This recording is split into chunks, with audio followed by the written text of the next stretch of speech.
दोस्तों आज हम लोग बात करेंगे एक कोर सेक्टर कंपनी के ऊपर जिसका नाम है टीटागढ़ वागन लिमिटेड। तो यहाँ पे आप लोग का जैसे कि पता है कि काफी लंबा टाइम तक इसमें कंसोलिडेशन एक रेंज के अंदर ही ये ट्रेड करता रहा। तो अभी के सिचुएशन में इसमें क्या फर्क पड़ने वाला है, क्या इसमें इंप्रूवमेंट होने वाला है, उसके ऊपर डिस्कशन करेंगे। जैसे कि हम लोग पहले इसका जो हर एक कंपनी का हम लोग जो एनुअल रिपोर्ट होता है उसमें से कुछ निष्कर्ष निकालने के लिए कोशिश करते हैं। लेकिन हालांकि इसी कंपनी में उतना ज़्यादा रिपोर्ट आप लोग को उसी वहां से नहीं दिखेगा। लेकिन मैं आपको कोशिश करूंगा कि जितना स्क्रीनर.com पे है वहां पे उसी रिजल्ट के हिसाब से आप लोग को कुछ कंक्लूजन निकालने के लिए और हम लोग का उसके बाद जो यूएसपी है टेक्निकल एनालिसिस उसके द्वारा हम लोग पता करेंगे कि अभी के सिचुएशन में शॉर्ट टर्म, मिड टर्म या लॉन्ग टर्म में क्या टारगेट हो सकता है और हम लोग को किस हिसाब से इसमें ट्रेडिंग प्लानिंग करना है या स्विंग ट्रेडिंग का प्लानिंग करना है या इन्वेस्टमेंट प्लानिंग अगर करना है तो किस हिसाब से करना है। तो बिट बाय बिट ये जो वीडियो है काफी इंपॉर्टेंट होने वाला है। ये कभी भी आप लोग देखो इस आपको लोग को हेल्प करेगा ही करेगा। तो इसमें कोई दिक्कत की बात नहीं है। तो आपको खाली सजेशन है कि कंप्लीट वीडियो जरूर दिखिएगा। नमस्कार दोस्तों, मार्केट डिलाइट में आपका स्वागत है। मैं आपके साथ बात करने वाला हूं आज टीटागढ़ वागन लिमिटेड के बारे में। जैसे कि आप लोग को पता है कि टीटागढ़ वागन का जो आप लोग का बिजनेस है that is manufacturing and selling, दोनों करता है, manufacturing and selling of freight wagon, passenger coaches, steel casting, specialised equipment and bridges. Right, अगर आप लोग इसका जो एनुअल रिपोर्ट में जाके अगर देखोगे तो यहाँ पे आप लोग को दिखेगा कि माइनिंग ब्रिजेस के ऊपर अगर बात की जाए तो यहाँ पे ये टीटागढ़ वागन का ही काम है। राइट, कोचेस के ऊपर बात किया जाए, जो फ्रेट वाला कोचेस होता है, जो मालवाही गाड़ी का जो कोचेस होता है उसके ऊपर भी काम करता है। वो आपका मैन्युफैक्चर भी करता है और सेलिंग भी करता है। और अगर बात किया जाए कि जो शिपिंग में यहाँ पे जिस हिसाब से कार्गो शिपिंग होता है उसके ऊपर भी काफी ज्यादा काम करता है। देखा जाए तो इसका बिजनेस मॉडल काफी लंबा टाइम तक टिक सकता है। काफी ज्यादा मानता हूं कि यहाँ इस पे प्लेयर्स है, लेकिन ये काफी कैपिटल इंटेंसिव सेक्टर है, काफी ज्यादा यहाँ पे घुसता है कैपिटल। तो यहाँ पे आप लोग बोल सकते हो कि इस कंपनी में, इस सेक्टर में एंट्री करना काफी आप लोग मतलब कॉस्टली हो सकता है। तो यहाँ पे काफी कम प्लेयर्स है। राइट, तो इसका कंपटीशन के हिसाब से काफी पुराना प्लेयर्स तो है ही, लेकिन अगर जब तक कंपनी सही हो, अगर उसका जो फंडामेंटल और उसका फिनेंशियल ढंग का ना हो, तब तक इसमें काफी मुश्किल हो सकता है प्रॉफिट कमाना और इस बिजनेस को चलाना। तो उसके हिसाब से मैं आपके साथ रूबरू करने वाला हूँ इसका जो फंडामेंटल एनालिसिस के ऊपर।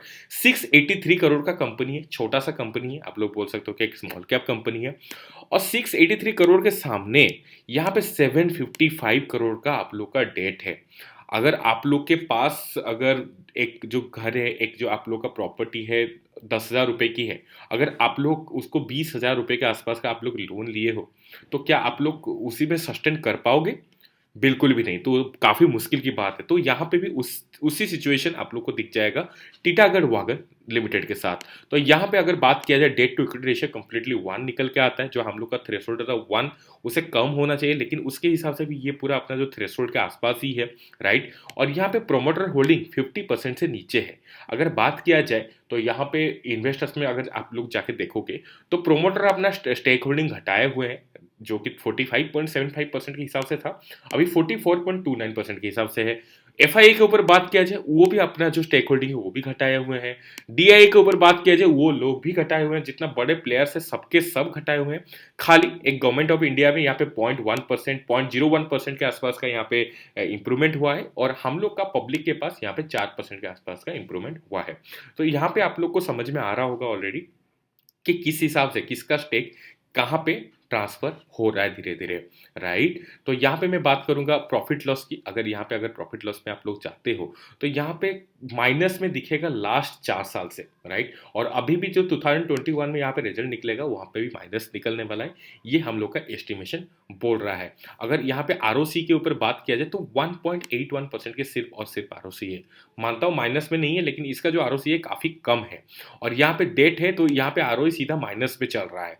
और यहाँ पे कंपनी तो प्रॉफिट कमा ही नहीं रही है, उसके पास कैश फ्लो भी नेगेटिव में है, जो कि -208 करोड़ लास्ट 3 साल का और लास्ट 5 साल का -583 करोड़।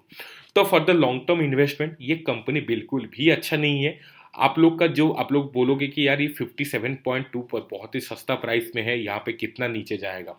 जब तक यहाँ पे नीचे जाता रहेगा, यहाँ पे कंपनी का जो प्राइस, जो स्टेक का प्राइस है, स्टॉक का प्राइस है, बहुत ही नीचे गिर सकता है। तो इसमें आप लोग को उससे अच्छा है कि एक अच्छा कंपनी में, एक चाहे वो महंगा हो लेकिन एक स्टॉक रहे, लेकिन अच्छा जगह पे रहे। ये मेरा रिकमेंडेशन और मेरा सजेशन वही रहेगा।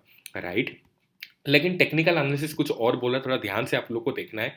वन डे चार्ट के हिसाब से यहाँ पे गिरावट का शुरुआत हुआ है, यहाँ पे जिस हिसाब से क्रॉसओवर हुआ है और जिस हिसाब से अभी इंटेंसिटी पकड़ रहा है, यहाँ पे काफ़ी ज़्यादा गिरावट हो सकता है। अगर गिरावट होता है तो यहाँ पे इसका जो स्टॉक का प्राइस 54.5 के नीचे, 54.5 के नीचे भी आ सकता है। इसको आप लोग को ध्यान में रखना है। वन वीक के हिसाब से बात किया जाए तो यहाँ पे उछाल तो दिखाया हुआ था, अच्छा खासा क्रॉसओवर भी दिखाया हुआ था, लेकिन जिस हिसाब से यहाँ पे इंटेंसिटी था, यहाँ पे कॉर्नर प्रोड्यूस होके यहाँ पे एक जो इंटेंसिटी में रुकावट आ गया है, राइट। तो यहाँ पे अगर बात किया जाए तो अगर आप लोग देखोगे तो इसके हिसाब से अगर आप लोग थोड़ा सा ध्यान में रख के काम करना है तो आप लोग को थोड़ा सा गिरावट नजर आ जाएगा in the case of medium term. तो अगर मीडियम टर्म के हिसाब से बात किया जाए तो 52.62 के हिसाब से जो है आपके सामने आ जाएगा टारगेट, राइट। और वन मंथ के हिसाब से बात किया जाए तो आप लोग को दिखेगा एक क्रॉसओवर, एक अच्छा खासा बढ़त, और यहाँ पे इंटेंसिटी भी थोड़ा बहुत है। जब तक वन डे और वन वीक में यहाँ पे अगर आप लोग को इंक्रीमेंट नहीं दिखेगा, अगर यहाँ पे नहीं दिखेगा तो ये जो क्रॉसओवर हुआ है उसको कोई भी रेस्पॉन्स नहीं मिलेगा, तो ये ऑलरेडी फिर से गिरावट का नज़र में आ सकता है। अगर मैं बात करूंगा इसका जो मल्टीबैगर पैटर्न के, तो मल्टीबैगर के हिसाब से आप लोग को दिख जाएगा इसका जो कितना अच्छा खासा गिरावट हुआ है। और यहाँ पे जो रिवर्स ट्रायंगल तो इसको लिया नहीं जाएगा बिकॉज इसको तो शार्पनेस उतना ज़्यादा है ही नहीं, लेकिन जब तक यहाँ पे रेड लाइन के नीचे है, मतलब एक्सपोनेंशियल मूविंग एवरेज 200 के नीचे है वन वीक के केस में, तब तक यहाँ पे गिरावट जारी रहेगा। और यहाँ पे इसका कोशिश हमेशा रहता है कि इसके पास रहने के लिए, जो 20 एक्सपोनेंशियल मूविंग एवरेज के पास रहने के लिए, तो यहाँ पे उसी हिसाब से भी 50 रुपीज़ के आसपास का यहाँ पे गिरावट एक बार दिख सकता है, राइट। और यहाँ पे मैं बात करूंगा अगर टीटागढ़ वागन की, यहाँ पे जो कैंडलस्टिक पैटर्न में, तो कैंडलस्टिक में आप लोग को एक बार गिरावट दिख सकता है अप टू यहाँ पे जिस हिसाब से गैप अप ओपनिंग हुआ है। तो आज पर द गैप अप ओपनिंग आप लोग को यहाँ पे काफ़ी लंबा गिरावट दिख सकता है। तो अभी मैं टारगेट बता नहीं सकता बिकॉज बहुत ही नीचे है, लेकिन फॉर द शॉर्ट टर्म यहाँ पे जिस हिसाब से 50 रुपीज़ के आसपास का गिरावट ये सामने नजर आ जा रहा है। और यहाँ पे मैं अगर बात करूंगा इसका जो डाइवर्जेंस की, हायर लो बना हुआ था और यहाँ पे लोअर लो बना हुआ था इसके अंदर केस ऑफ द RSI, तो उसके हिसाब से यहाँ पे एक उछाल भी दिखाया हुआ था, लेकिन उसका जो उछाल है उतना ज़्यादा नहीं था बिकॉज इसका जो डाइवर्जेंस था उतना आप लोग बोल सकते हो कि उतना ज़्यादा शार्पनेस के साथ नहीं था। तो उसके सामने अगर देखा जाए तो अभी के लिए उस डाइवर्जेंस का कोई भी वैल्यू नहीं है, कोई भी आप लोग का फर्क नहीं पड़ सकता है। तो यहाँ पे गिरावट जिस हिसाब से दिखाया हुआ है उस हिसाब से ये कंटिन्यू कर सकता है, ये नज़र में आ रहा है।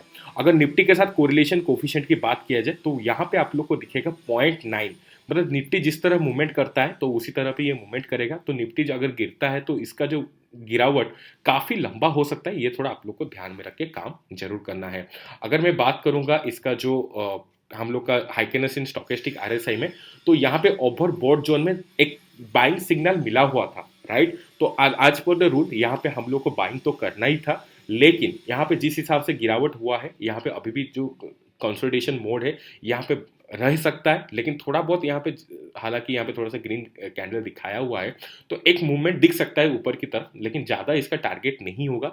इसका डाउन साइड बहुत ज़्यादा है लेकिन अप साइड काफ़ी कम है।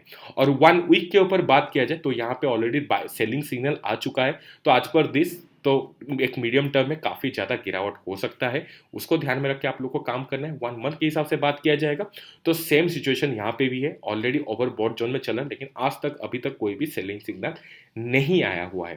तो कुल मिला के यहाँ पे गिरावट ही दर्ज होगा, यहाँ पे गिरावट नज़र आ सकता है।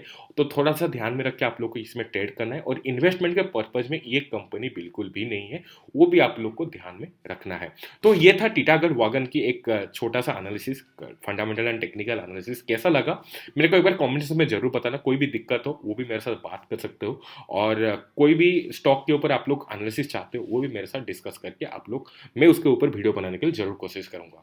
और आज के लिए इतना ही, और अच्छा लगा तो बिल्कुल लाइक कर देना, बस दोस्त लोग के साथ शेयर भी कर देना। और कोई भी दिक्कत हो वो भी मेरे साथ आप लोग मेरे तरफ से भी कोई इंप्रूवमेंट आप लोग चाहते हो वो भी मेरे साथ डिस्कस कर सकते हो, सो दैट आप लोग को वैल्यू एडिशन पे ज़्यादा मदद मेरे को हो सके और मैं आपको ज़्यादा से ज़्यादा अच्छा वैल्यू डिलीवर कर पाऊँ। तो आज के लिए इतना ही। आपका अपना फैमिली का और अपना पोर्टफोलियो का हमेशा ख्याल रखते रहिए। कोई भी दिक्कत हो वो भी मेरे साथ बात कर सकते हैं आप लोग। हम लोग लाइव स्ट्रीमिंग में तो बात करते ही है हर शुक्रवार को 9:30 में, राइट। तो आज के लिए इतना ही। आपका अपना ख्याल रखिए। Thank you so much.